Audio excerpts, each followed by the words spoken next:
கொடுக்கும் தேவனுக்கு கோடி கோடி ஸ்தோத்திரம்.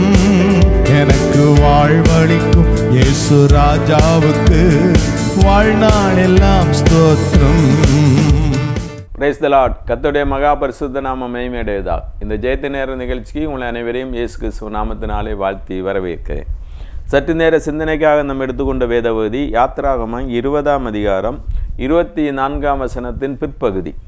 யாத்திராகமம் 20ஆம் அதிகாரம் 24ஆம் வசனத்தினுடைய பிற்பகுதி. நான் என் நாமத்தை பிரஸ்தாபப்படுத்தும் எந்த ஸ்தானத்திலும் உன்னிடத்தில் வந்து உன்னை ஆசீர்வதிப்பேன். ஜெபிப்போம். அன்பின் கிருபையும் இரக்கம் நிறைந்த எங்கள் அருமை பிதா, ஆசீர்வதிக்கப்பட்ட நல்ல வேலைக்கு ஆமை சோதரிக்கிறோம், துதிக்கிறோம்.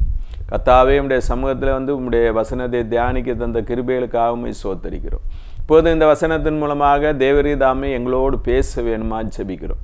உடைய கிருபை எங்களோடு கூட இருக்க வேணுமா ஜெபிக்கிறோம். உடைய பிரசன்னம் கூட இருக்க வேணுமா ஜெபிக்கிறோம்.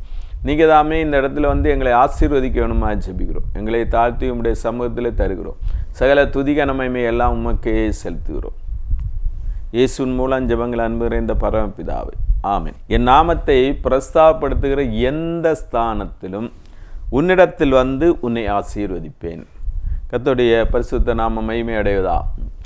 நம்முடைய தேவன், ஆமென், நமக்குள்ளே வாசம் பண்ணுகிறவர், நம்மிடத்திலே வாசம் பண்ணுகிறவர், நம்மை நாம் இருக்கிற இடத்திலே வந்து ஆசீர்வதிக்கிறவர். அதைத்தான் இந்த வசனம் சொல்லுகிறது. என் நாமத்தை பிரஸ்தாபப்படுத்துகிற எந்த ஸ்தானத்திலும் நான் உன்னிடத்தில் வந்து உன்னை ஆசீர்வதிப்பேன். நம்ம இருக்கிற இடத்திலே வந்து ஆசீர்வதிக்கிற தேவன்.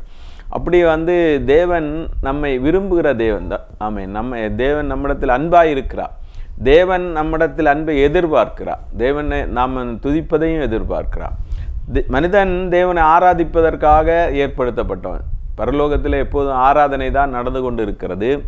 நாம் தேவனை ஆராதிக்க கடமைப்பட்டவர்களாக இருக்கிறோம். நம்ம எங்கே வந்து தேவனை உயர்த்துகிறோமோ, எங்கே நாம் தேவனை துதிக்கிறோமோ, அந்த இடத்துல தேவன் வந்து நம்மை ஆசீர்வதிப்பார். அந்த ஆராதனையில் இறங்கி வருகிற தேவன். ஆராதித்த போது அநேக இடங்களில் தேவன் இறங்கி வந்து அந்த இடங்களில் அற்புதங்களை அதிசயங்களை செய்வதை நம்ம காண முடியும். நம்ம வேதத்தில் அநேக இடங்களில் ஆராதித்த இடங்களில் பலி செலுத்தின இடங்களில் தேவன் அந்த இடங்களில் வந்து அவர்களை ஆசீர்வதித்ததை நம்ம கண்டுகொள்ள முடியும். இன்றைக்கும் தேவன் உயிருள்ள தேவனாக இருக்கிறார். நம்ம மத்தியில் அசைவாடுகிற தேவனாக இருக்கிறார். நம்மை ஆசீர்வதிக்கிற தேவனாக இருக்கிறார். நம்ம கூப்பிடும் போதெல்லாம் பதில் தருகிற தேவனாக இருக்கிறார். எனவே தேவனை நம்ம ஆராதித்து மகிமைப்படுத்துவது மிகவும் அவசியமாக இருக்கிறது. அவரை பிரஸ்தாபப்படுத்தும் போது தான் அந்த இடத்துல வந்து ஆசீர்வதிப்பேன்னு சொல்கிறார். அப்படியே ஆசீர்வதிக்கிற தேவன் எந்த இடத்திலும் வந்து ஆசீர்வதிப்பார். எந்த இடத்துல இருந்து ஆராதித்தாலும், எந்த இடத்துல அவரை நோக்கி கூப்பிட்டாலும் அவர் நமக்கு பதில் தருகிற தேவன். இது எப்போதும் நம்மிடத்திலே அவர் வாசம் செய்ய வாஞ்சிக்கிற தேவன். எனவே நம்ம வந்து தேவனுடைய சாயலாக படைக்கப்பட்டிருக்கிறோம். தேவனுக்கு நன்றி செலுத்த நம்ம கடமைப்பட்டிருக்கிறோம். இந்த காரணத்தினால நம்ம வந்து தேவனிடத்தில் அதிகமாக அன்பு கூறுவர்களாக இருக்கணும். தேவனை அதிகமாக துதிக்கிறவங்களாக இருக்கணும். தேவனை பிரஸ்தாபப்படுத்துகிறவர்களாக இருக்கணும். அப்படி பிரஸ்தாபப்படுத்துகிற ஸ்தானங்களிலே அவர் வந்து நம்மை ஆசீர்வதிப்பார். நம்முடைய ஜெபங்களுக்கு பதில் தருவார், நம்மை ஆசீர்வதிப்பார். அவரே வருவேன்னு சொல்லியிருக்கிறார். அவர் வந்தாலே போதுமே எல்லாம் ஆசீர்வாதம் தான். அவர் இருக்கும்போது, அவர் நம்மோடு கூட இருக்கும்போது எல்லாமே ஆசீர்வாதமாக இருக்கும். அவருக்கு தான் எல்லா துதியும் கனமும் மகிமையும் அவருக்கு தான் செலுத்த வேண்டும். அவர் தான் துதிக்கு பாத்திரராக இருக்கிறார். துதிக்கும் கனத்துக்கும் மகிமைக்கும் அவரே பாத்திரராக இருக்கிறார். எனவே அவர் நம்மை ஆசீர்வதிக்கிறது நிச்சயமாக இருக்கிறது. அப்போ வந்து சாலமன் தேவனுக்கு ஒரு ஆலயத்தை கட்டுகிறார். ஆலயத்தை கட்டி அவர் பலி செலுத்துகிறார். பலி ஆராதனைக்கு அடையாளமாக இருக்கிறது. நிறைய பலிகளை செலுத்துகிறார். இன்றைக்கு நம்ம செய்கிற ஸ்தோத்திர பலி மிகவும் முக்கியமாக இருக்கிறது. ஸ்தோத்திர பலி இடுகிறவன் என்னை மகிமைப்படுத்துகிறான்னு சொல்லுகிறார். எனவே தேவனை மகிமைப்படுத்தி நம்ம ஸ்தோத்திரம் செலுத்தும் போது அந்த இடத்துல அவர் இறங்கி வருகிறார். இறங்கி வந்து ஆசீர்வதிக்கிறார். அங்கே சாலமன் அநேக பலிகளை செலுத்தி ஒரு நீண்ட ஜெபத்தை பண்ணுறாரு. பண்ணி இந்த இடத்துல நீங்கள் இருக்கணும், இந்த தேவாலயத்தில் நீங்கள் தங்கி இருக்கணும், இந்த இடத்துல செய்யப்படுகிற ஜெபங்களுக்கு நீங்கள் பதில் தரணும் அப்படின்னு எல்லாம் சொல்லி அவர் ஜெபிக்கும்போது சாலோமன் இருந்த இடத்துல அவர் இறங்கி வந்தார். அவர் வந்து அவருடைய விண்ணப்பங்களை எல்லாம் கேட்கிறார். அந்த ஆலயத்திலே தேவனுடைய தேவனே அங்கே வீற்றிருக்கிறதை நம்ம காண முடியும். எனவே தேவன் அந்த இடத்துல இறங்கி கிரியை செய்கிற தேவன், நம்ம கூப்பிடும் போதெல்லாம் பதில் தருகிற தேவன். எனவே தேவனுக்கு நம்ம பலிகளை செலுத்துறதில்ல, ஸ்தோத்திர பலிகளை இன்றைக்கு நம்ம ஸ்தோத்திர பலி செலுத்துவது அவசியமாக இருக்கிறது. ஸ்தோத்திர பலிகளை தேவனுக்கு செலுத்தி தேவனை மகிமைப்படுத்துவது அவசியமாக இருக்கிறது.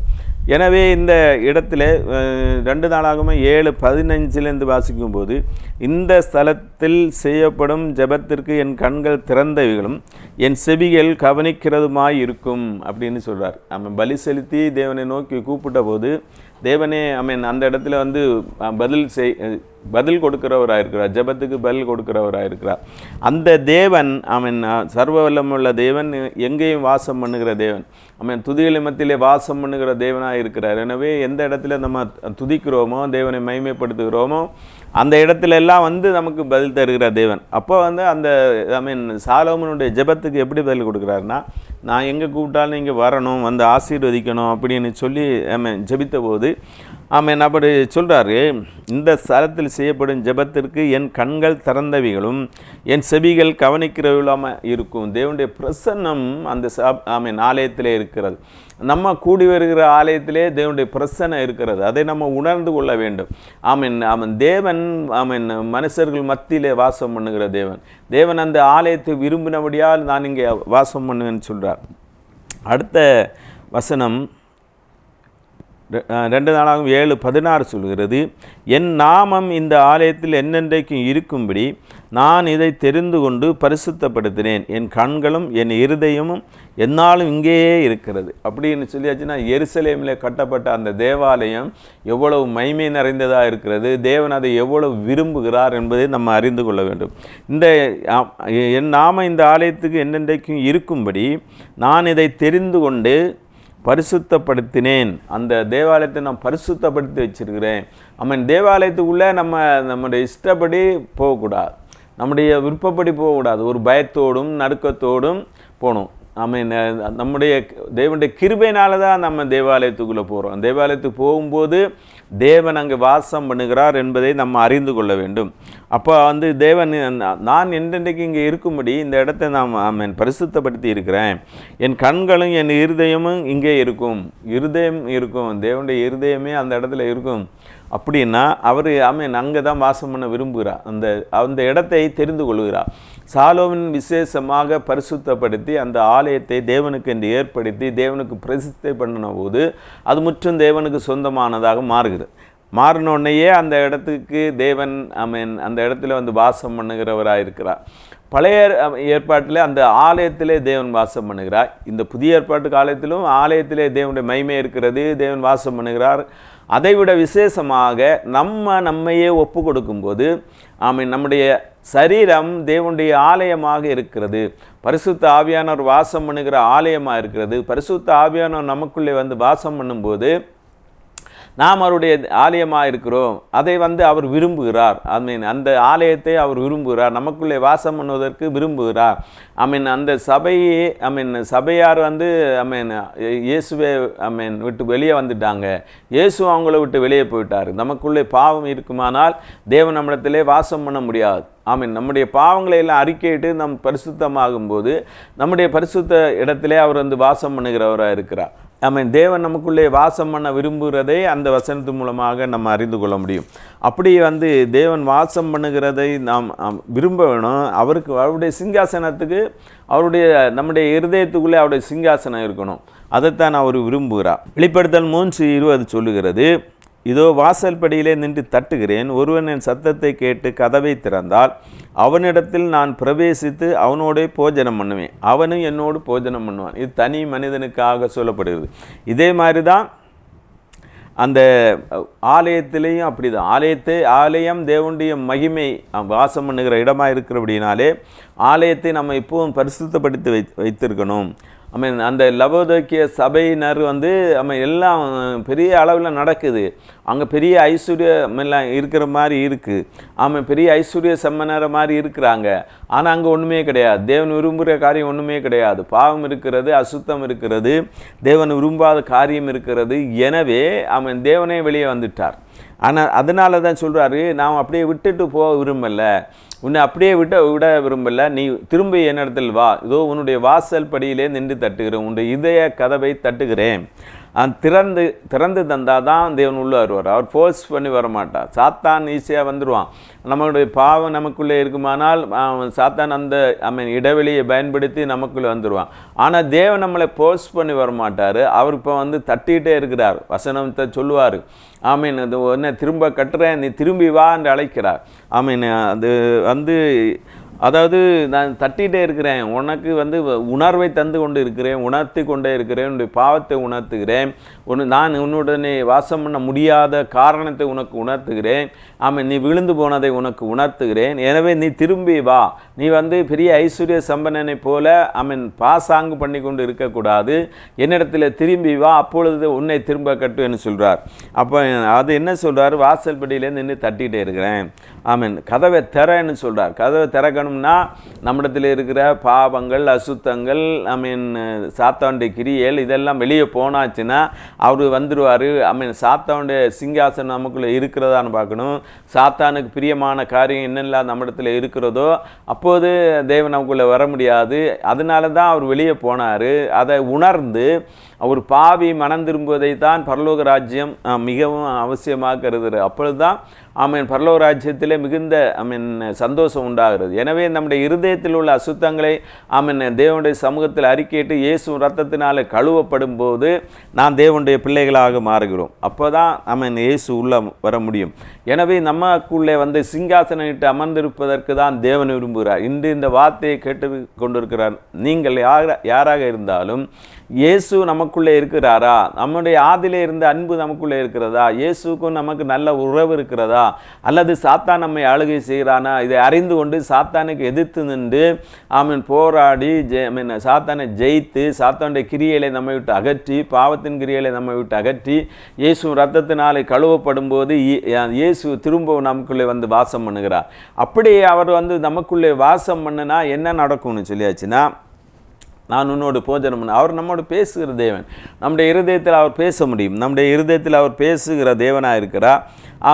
அவரோடு நம்மவும் பேச முடியும். அதுதான் போஜனம் பண்ணுகிறது. அவரோடு நம்ம பேச முடியும், அவர் நம்மோடு பேச முடியும்.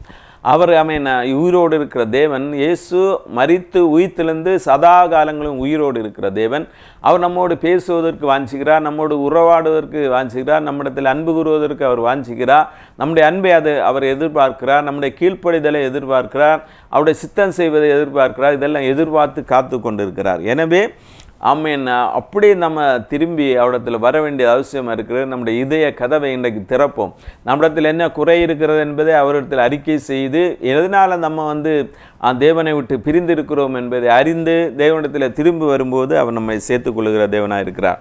அப்படி நம்ம திரும்பி வரும்போது என்ன ஆசீர்வாதம் தருகிறார்னா, நான் ஜெயங்கொண்டு என் பிதாவுடைய சிங்காசனத்திலே அவரோடு உட்கார்ந்தது போல ஜெயங்கொள்ளுகிறவன் எவனோ அவனும் என்னுடைய சிங்காசனத்தில் என்னோட கூட உட்காரும்படி அருள் செய்வேன்.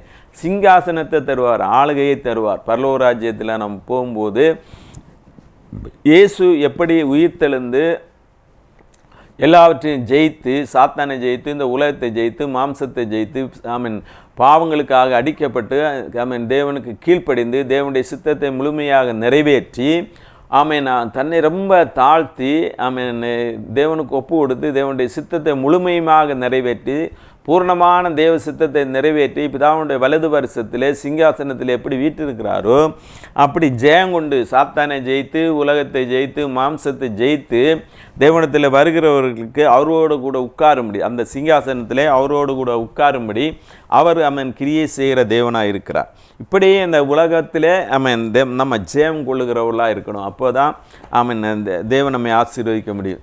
அப்போ தான் நம்ம அவரை உயர்த்த முடியும். அவருக்கு நம்முடைய செம்மையான இருதயம் உள்ளவர்களே தான் அவர் விரும்புகிறார். செம்மையான இருதயம் உள்ளவர்களுக்கு தான் அவர் பதில் தருகிற தேவனாக இருக்கிறார். எனவே செம்மையான இருதயம் உள்ளவங்களாக இருக்கணும். நம்ம பார்த்த அந்த பகுதியில் சாலோமன் ஒரு ஆலயத்தை கட்டி அது பிரதிஷ்டை பண்ணி அங்கே தேவனை வாசம் பண்ணுவதை நம்ம பார்த்தோம். அப்படி அவர் அங்கே மட்டும்தான் வாசம் பண்ணுவாரா? எருசலேமில் தான் வாசம் பண்ணுவாரா? எல்லா இடங்கள்லையும் வாசம் பண்ண மாட்டாரா? எல்லா இடங்கள்லையும் வாசம் பண்ணுவார். அல்லேலூயா. தேவன் நம்ம கூப்பிடுகிற இடங்கள் எல்லாம் நம்மை ஆசீர்வதிக்கிற தேவன். அப்போ வந்து இயேசு அந்த சமாரிய ஸ்திரியோடு பேசி கொண்டிருக்கும்போது யோவான் 4ஆம் அதிகாரம் 20ஆம் வசனத்திலிருந்து வாசிக்கும்போது, எங்கள் பிதாக்கள் இந்த மலையிலே தொழுது கொண்டு வந்தார்கள், நீங்கள் எருசலேமில் இருக்கிற ஸ்தலத்திலே தொழுது கொள்ள வேண்டும் என்கிறீர்களே என்றார். அதற்கு இயேசு, ஸ்திரியே, நான் சொல்வதை நம்பு, நீங்கள் இந்த மலையிலும் எருசலேமிலும் மாத்திரமல்ல, எங்கும் பிதாவை தொழுது கொள்ளும் காலம் வருகிறது. எல்லா இடங்கள்லேயும் ஆமென் பிதாவை தொழுது கொள்ளுகிற காலம் வருகிறது. இங்கே மட்டும் இல்லை, எருசலேமில் தான் சமாரிய ஸ்திரீ கேட்குறாங்க, நாங்கள் இந்த மலையில் தொழுது கொள்ளுகிறோம், நீங்கள் எருசலேமில் தான் தொழுது கொள்ளணும்னு சொல்லிடுறீங்க. அப்போ வந்து எங்கே நாங்கள் தொழுது கொள்ளணும், இந்த மலையில் தொழுது கொள்ளணுமா, எருசலேமில் தொழுது கொள்ளணுமா அப்படின்னு கேட்கும்போது இயேசு சொல்கிறார், ஸ்திரியே, நான் சொல்வதை நம்பு, நீங்கள் இந்த மலையிலும் எருசலேமிலும் மாத்திரமல்ல, எங்கும் பிதாவை தொழுது கொள்ளும் காலம் வரும். இங்கே மலையிலையும் எருசலேமில் மட்டுமல்ல, எங்கும் பிதாவை தொழுது கொள்ளும் காலம் வரும்னு சொல்கிறார். இந்த ஒரு இடத்துல, ஒரு குறிப்பிட்ட இடத்துல மட்டுமல்ல, எல்லா இடங்கள்லையும் பிதாவை வந்து தொழுது கொள்ளலாம் அப்படின்னு இயேசு சொன்னார்.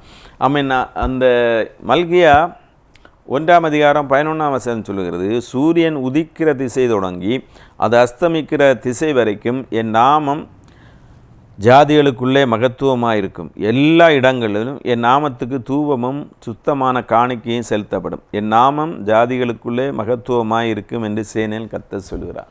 இங்கே மட்டும் இல்லை, இந்த மலையில் மட்டும் இல்லை, எருசலேமில் மட்டும் இல்லை, சீயோனில் மட்டும் இல்லை, சீலோவாவில் மட்டும் இல்லை, எல்லா இடங்கள்லேயும் இயேசுவை தொழுது கொள்ளுகிற காலம் இருக்கிறது. அப்போ அந்த இடங்களில் எல்லாம் நான் வந்து உங்களை ஆசீர்வதிப்பேன். சூரியன் உதிக்கிற திசையிலிருந்து தொடங்கி அது அஸ்தமிக்கிற திசை வரைக்கும் எல்லா இடங்களும், உலகத்தில் எல்லா இடங்கள்லையும் இன்று இந்த தேவனை ஆராதிக்கிற ஆராதனை காணப்படுகிறது. ஜெப ஆலயங்கள் காணப்படுகிறது. தேவாலயங்கள் காணப்படுகிறது. எங்கேயுமே தேவாலயங்கள் இல்லாத இடமே கிடையாது. இயேசுடைய வார்த்தை, இந்த வார்த்தையை பிரதிபலிப்பதாக தான் இந்த எங்கும் பிதாவை தொழுது கொள்ளும் காலம் வரும். இன்றைக்கி அது வந்திருக்கிறது. எல்லா இடங்கள்லையும் தேவனை தொழுது கொள்கிறாங்க. சூரியன் உதிக்கிற திசை தொடங்கி அது அஸ்தமிக்கிற திசை வரைக்கும் என் நாமம் ஜாதிகளுக்குள்ளே மகத்துவமாக இருக்கும். என் ஜாதிகளுக்குள்ளே மகத்துவமாக இருக்கும்.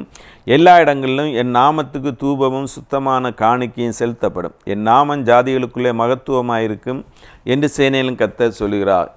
எல்லா இடங்கள்லேயும் பிதாவை தொழுது கொள்ளும் காலம் வரும். மல்கியா சொன்ன தீர்க்க தரிசனம் இயேசு அதை நிறைவேற்றுகிறார். இயேசுடைய ஊழியத்துக்கு பின்பு அந்த எருசலேமில் மட்டுமல்ல, யூதேயாவில் மட்டுமல்ல, சமாரியாவில் மட்டுமல்ல, சீலோவாவில் மட்டுமல்ல, சீயோனில் மட்டுமல்ல, எல்லா இடங்களிலும் பிதாவை தொழுது கொள்ளுகிற நாட்கள் இருக்கிறது அப்படின்னு சொல்கிறார். அப்போ வந்து அது தொடர்ந்து அவர் சொல்கிறார், உண்மையாய் தொழுது கொள்கிறவர்கள் பிதாவை ஆவியோடும் உண்மையோடும் தொழுது கொள்ளும் காலம் வரும். ஆவியோடும் உண்மையோடும் அது இப்பொழுதே வந்திருக்கிறது. தம்மை தொழுது கொள்கிறவர்கள் இப்படிப்பட்டவர்களாக இருக்கும்படி பிதாவானவர் விரும்புகிறார். தேவன் ஆவியாக இருக்கிறார். அவரை தொழுது கொள்கிறவர்கள் ஆவியோடும் உண்மையோடும் அவரை தொழுது கொள்ள வேண்டும். தேவன் ஆவியாக இருக்கிறார். அவரை தொழுது கொள்கிறவர்கள் ஆவியோடும் உண்மையோடும் அவரை தொழுது கொள்ளணும் அப்படின்னு சொல்கிறார். எப்படி தொழுது கொள்ளணும் என்பதையும் சொல்கிறார். ஆவியோடும் உண்மையோடும் தொழுது கொள்ளணும். தேவாலயத்துக்கு போகும்போது நம்முடைய நடையை காத்து கொள்ளணும். அங்கே நம்முடைய வார்த்தைகள் சுருக்கமாக இருக்கணும். பிதா அங்கே ஏன்னா வந்து தேவாலயத்துக்குள்ளே இயேசு வாசமாக இருக்கிறார். இயேசு மட்டுமல்ல, தேவ தூதர்கள் வாசமாக இருக்கிறாங்க. தேவ தூதர்கள் அங்கே காணப்படுகிறாங்க. எனவே நம்ம தேவாலயத்துக்குள்ளே போகும்போது மிகுந்த ஜாக்கிரதை உள்ளவங்களாக இருக்கணும். தேவனை மைமைப்படுத்துவது தான் நம்முடைய ஒரே குறிக்கோளாக இருக்கணும். தேவாலயம் தேவனுடைய ஆலயம், பரிசுத்தமான இடம். அந்த பரிசுத்த இடத்துல வீணான வார்த்தைகளை பேசக்கூடாது. அது வந்து அப்படி பேசிட்டு மன்னிப்பு எல்லாம் கேட்குற காரியம் ஒன்றும் வரக்கூடாது. அப்படி இருக்கணும்னு சொல்லி அங்கே நம்ம வேதத்தில் படிக்க முடியும். அடுத்து வந்து நம்ம 2-3 பேர் எங்கே கூடினாலும் அவர்கள் மத்தியிலே இருக்கிறார். எங்கே தேவன் வாசம் பண்ணுகிறார்னா மத்தேயு 18ஆம் அதிகாரம் 20ஆம் வசனம், ஏனெனில் 2 பேராவது 3 பேராவது நாமத்தினால் எங்கே கூடியிருக்கிறாளோ அவர்கள் மத்தியிலே இருக்கிறேன். அப்போ இயேசு எங்கே இருக்கிறார்? 2 பேரோ 3 பேரோ எங்கே இருந்தாலும் அவர் மத்தியிலே இருக்கிறார். அவர்கள் மத்தியிலே இருக்கிறார். எனவே வந்து தேவனுடைய ஆலயத்தை நம்ம மகிமைப்படுத்தும் போது, தேவனுடைய நாமத்தை நம்ம பிரஸ்தாபப்படுத்தும் போது அவர் நம்மை ஆசீர்வதிக்கிறவராக இருக்கிறார். அவர் வந்தாலே போதும், அவர் பெரிய ஆசீர்வாதம். அதுவே நமக்கு பெரிய ஆசீர்வாதமாக இருக்கிறது. தேவன் நம்மிடத்தில் வருவதே நமக்கு பெரிய ஆசீர்வாதம். வந்தால் எல்லா ஆசீர்வாதம் கிடைக்கும். நம்ம நினைக்கிற ஆசீர்வாதம் அல்ல, எல்லா ஆசீர்வாதங்களும் நமக்கு கிடைக்கிறதா இருக்கிறது. ஒரு ஆசீர்வாத குறை கூட இருக்காது. ஆமென். ஆபிரகாமை ஆசீர்வதித்த தேவன் கல்வாரி சிலுவையிலே இயேசு ரத்தம் சிந்தனின் மூலமாக ஆபிரகாமுடைய எல்லா ஆசீர்வாதங்களும் நமக்கு உண்டாயிருக்கிறதா இருக்கிறது. பரிசுத்த ஆவி நமக்குள்ளே ஊற்றப்படுகிறது. பரிசுத்த ஆவியானவர் சகல பரிசுத்தத்துக்குள்ளே நம்மை நடத்துகிறவர், சகல சத்தியத்துக்குள்ளே நம்மை நடத்துகிறவர், தேவனுடைய வழிகளை நமக்கு போதித்து அதன்படியே நடப்பதற்கு அவர் நம்மை ஆயத்தப்படுத்துகிறவராக இருக்கிறார். அப்படியே நம்ம தேவன் வாசம் பண்ணுகிற இடத்துல நம்ம ரொம்ப ஜாக்கிரதையோடு இருக்கணும். ஜாக்கிரதையோடு இருக்கணும். ஆமாம். ஆதியாகமம் 28ஆம் அதிகாரம் 16ஆம் வசனத்திலிருந்து படிக்கும்போது, யாக்கோபு நித்திரை தெளிந்து விழித்தபோது மெய்யாகவே கர்த்தர் இந்த ஸ்தலத்தில் இருக்கிறார், இதை நான் அறியாதிருந்தேன். அவன் பயந்து, இந்த ஸ்தலம் எவ்வளோ பயங்கரமாக இருக்கிறது, இது தேவனுடைய வீடே இல்லாமல் வேறல்ல, இது வானத்தின் வாசல்னார்.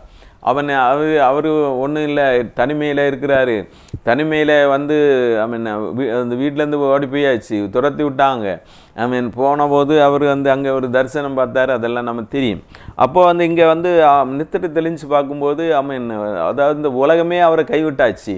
கைட்டபோது அவரை சேர்த்து கொள்ளுகிற தேவன் இருக்கிறார் என்பதை அவருடைய தரிசனம் வெளிப்படுத்துகிற ஒரு ஏணி கீழே வைக்கப்பட்டிருக்கு. அதிலிருந்து வானம் வரைக்கும் எட்டுது அந்த ஏணி. அங்கே மேலேருந்து தேவதூரில் இறங்குறாங்க, இங்கேருந்து அங்கே போகிறாங்க. அங்கே மேலேருந்து தேவன் அவருக்கு வாக்கு தத்தத்தை எல்லாம் கொடுக்குறார். எனவே நம்ம வாக்கு தத்தங்களை பெறுகிற இடம் தேவனுடைய ஆலயமாக இருக்கிறது. அவர் சொல்கிறார், இந்த பெத்தேல் ஏற்கனவே ஆபிரகாம் பலி செலுத்தின இடம், அந்த இடத்தை தான் அந்த இடத்துக்கு தான் நேரே அவர் கொண்டு வந்திருக்கிறார். தேவன் அந்த யாக்கோவை அந்த இடத்துக்கு தான் கொண்டு வந்திருக்கிறார். அந்த இடத்துல தான் அவர் உறங்கி பார்க்கும்போது அந்த பெரிய தரிசனம், இந்த உலகமே கைவிட்ட போது, இல்லை உலகம் கைவிட்டாலும் கைவிடாத தேவன் இருக்கிறார், நான் உனக்கு துணையாக இருக்கிறேன். யாரும் கைவிட்டாலும் நம்மை கைவிடாத தேவன் நம்மோடு இருக்கிறார். அதுதான் நமக்கு தேவை. என்ன எனக்கு இழந்து போனாலும் தேவனுடைய பிரசன்னத்தையும் தேவனுடைய கிருபையை நம்ம ஒரு நாளும் இழந்து போகக்கூடாது. அப்போ வானம் திறந்திருக்கிறது. மெய்யாகவே தேவன் இந்த இடத்துல இருக்கிறார். அவர் பயந்தார். அப்போது தேவனுக்கு எப்போ நம்ம பயந்துட்டு தான் இருக்கணும். இந்த ஸ்தலம் எவ்வளோ பயங்கரமாக இருக்கிறது. இது தேவனுடைய வீடே இல்லாமல் வேறல்ல, இது வானத்தின் வாசல்னார். அப்போ வானத்தின் வாசலில் தான் படுத்திருக்கிறாரு தேவன். விரும்புகிற இடம், தேவன் தங்குகிற தேவாலயம், தேவன் தங்குகிற சரீரம், நம்முடைய சரீரம். தேவனுடைய தேவாலயத்தின் வாசமாக இருக்கிறார், நம்முடைய சரீரத்தின் வாசமாக இருக்கிறார். நாம் தேவனுக்கு பயந்துருக்கணும், எவ்வளோ பரிசுத்தமுள்ளவராக இருக்கணும். தேவனை ஒரு நாள் துக்கப்படுத்தக்கூடாது, பரிசுத்த ஆவியானவரை துக்கப்படுத்தக்கூடாது. நமக்குள்ளே வாசமாக இருக்கிற பரிசுத்த ஆவியானவரை கொண்டு ஒவ்வொரு நாளும் ஜெயமுள்ள ஜீவியம் செய்யணும். ஆவியோட உண்மையோடு அவரை தொழுது கொள்ளணும். எல்லா மகிமைக்கும் கணத்துக்கும் அவர் தான் பார்த்துறார். எல்லா மகிமையும் அவருக்கு செலுத்தணும். தேவனுக்கு செலுத்த வேண்டிய மகிமையே அவருக்கு செலுத்தணும். அவரே எல்லா கணத்துக்கும் மகிமைக்கும் பார்த்துறார். அப்படி நம்ம வரும்போது அவர் நம்மை ஆசீர்வதிக்கிறார். எந்த இடத்துலையும் ஆசீர்வதிப்பார். அவரை உயர்த்துகிற எந்த இடத்துலையும் அவர் நம்மை ஆசீர்வதிக்கிறார். எனவே அவருக்கு நம்ம அவர் முற்றிலுமாக அவருக்கு ஒப்பு கொடுப்போம். அவர் நம்மை ஆசீர்வதிப்பார். மகிமை உமக்கண்டோ, மாட்சிமை உமக்கண்டோ, மகிமை உமக்கண்டோ, மாட்சிமை உமக்கண்டோ, துதியும் புகழும் ஸ்தோத்திரமும் தூயவர் உமக்கண்டோ, துதியும் புகழும் ஸ்தோத்திரமும் தூயவர் உமக்கண்டோ.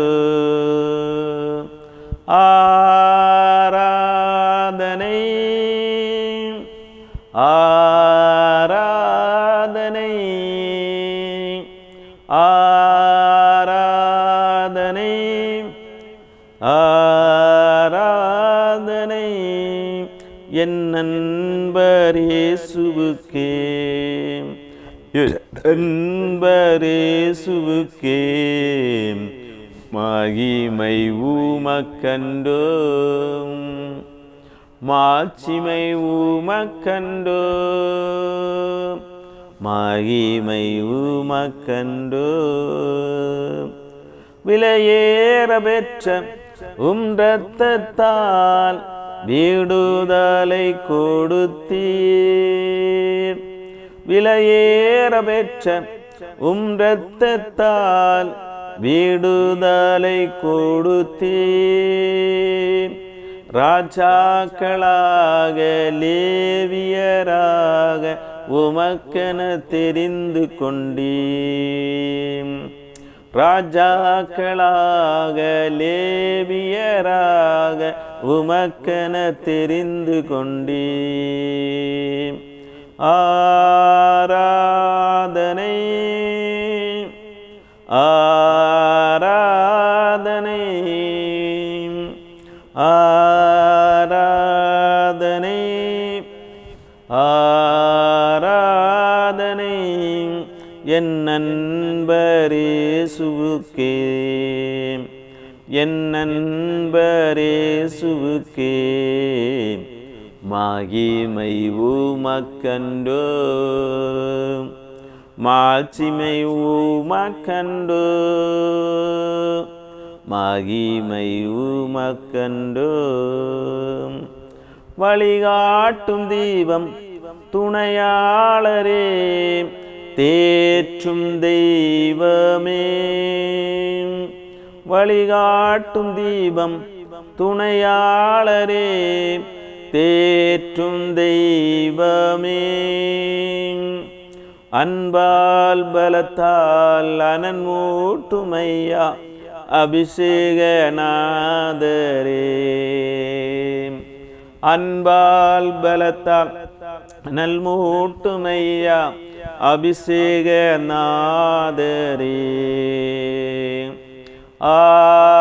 ஆராதனை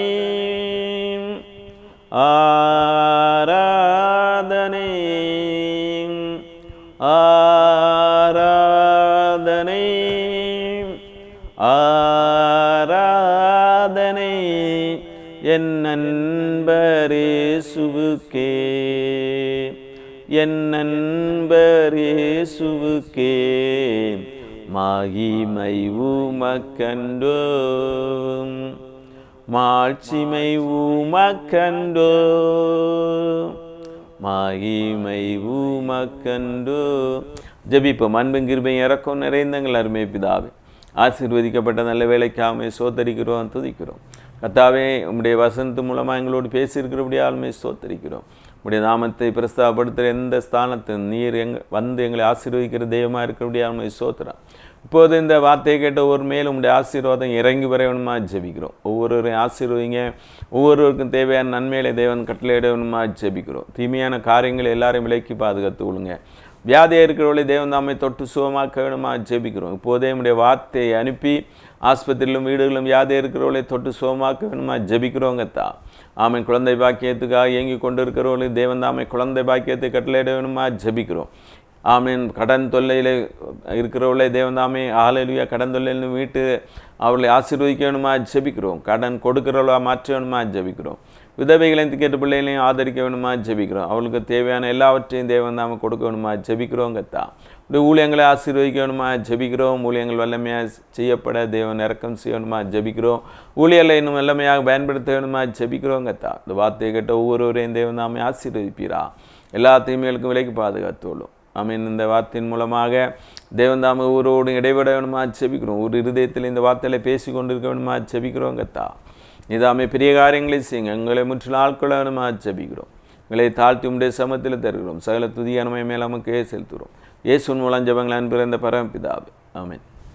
ஜெயம் கொடுக்கும் தேவனுக்கு கோடி கோடி ஸ்தோத்திரம். வாழ்வழிக்கும் இயேசு ராஜாவுக்கு வாழ்நாளெல்லாம் ஸ்தோத்திரம். ஜெயம் கொடுக்கும் தேவனுக்கு கோடி கோடி ஸ்தோத்திரம்.